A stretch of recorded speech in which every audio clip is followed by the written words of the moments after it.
বন্ধুরা, পৃথিবীর ওপরে তো অনেক শহরই দেখা যায়, কিন্তু আপনি জানেন কি মাটির নিচেও এমন শহর আছে যেখানে এক সময় হাজার মানুষ বসবাস করত? সেই শহরের গায়ে আজও লেগে আছে রহস্য, ইতিহাস আর ভয়।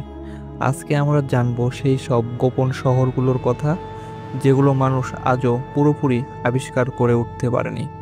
বন্ধুরা, ভিডিওটি শুরু করার আগে আপনাদেরকে বলতে চাই, আপনারা যারা এখনও আমার এই চ্যানেলটি সাবস্ক্রাইব করেন নাই, তারা আমার এই চ্যানেলটি সাবস্ক্রাইব করুন। চলুন ভিডিওটি শুরু করা যাক। অনেক বছর আগে তুরস্কের কাপাডোকিয়া নামের একটি এলাকায় আবিষ্কৃত হয় এক অদ্ভুত শহর। এই শহরটি ছিল মাটির অনেক গভীরে। কল্পনা করুন, 18 তলা নিচে বানানো শহর, যেখানে মানুষ শুধু ঘরই বানায়নি, তারা বানিয়েছিল উপাসনালয়, পানির কূপ, খাবার ঘর, এমনকি গবাদি পশু থাকার জায়গাও। এই শহরে একসাথে 20,000 মানুষ বসবাস করতে পারত। ভাবুন তো, এত নিচে আলো ছায়ার ভেতরে এক পূর্ণাঙ্গ জীবন চলত। কিন্তু প্রশ্ন হলো, প্রাচীন যুগে কেমন প্রযুক্তি ব্যবহার করে তারা এই শহরটি বানালো?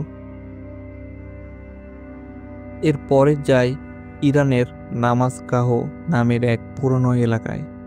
সেখানে এক জটিল টানেল পাথরের ভেতর দিয়ে চলে গেছে অনেক দূর। ভেতরে প্রবেশ করলেই দেখা যায় ঘর, দেওয়ালের গায়ে অদ্ভুত কিছু চিহ্ন।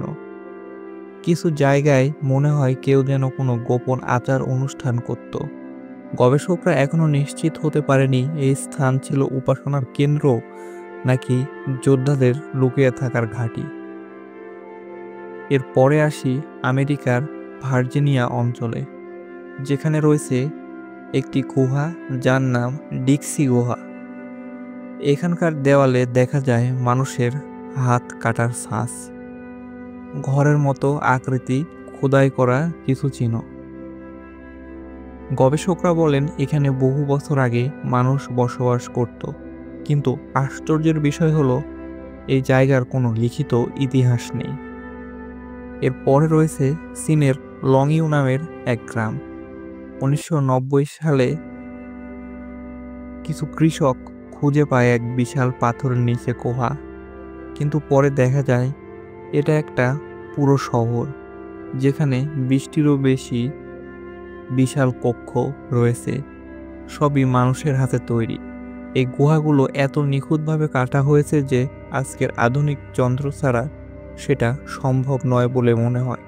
কিন্তু আশ্চর্যের বিষয় হলো, এই শহরের ইতিহাসের কোথাও কোনো উল্লেখ নেই। কে বানিয়েছে, কেন বানিয়েছিল, আর বানালো বা কিভাবে, এই সব কিছুই এক রহস্য। বন্ধুরা, এই শহরগুলো শুধু ইতিহাসই নয়, একটা জীবন্ত গল্প কাহিনীর মতো।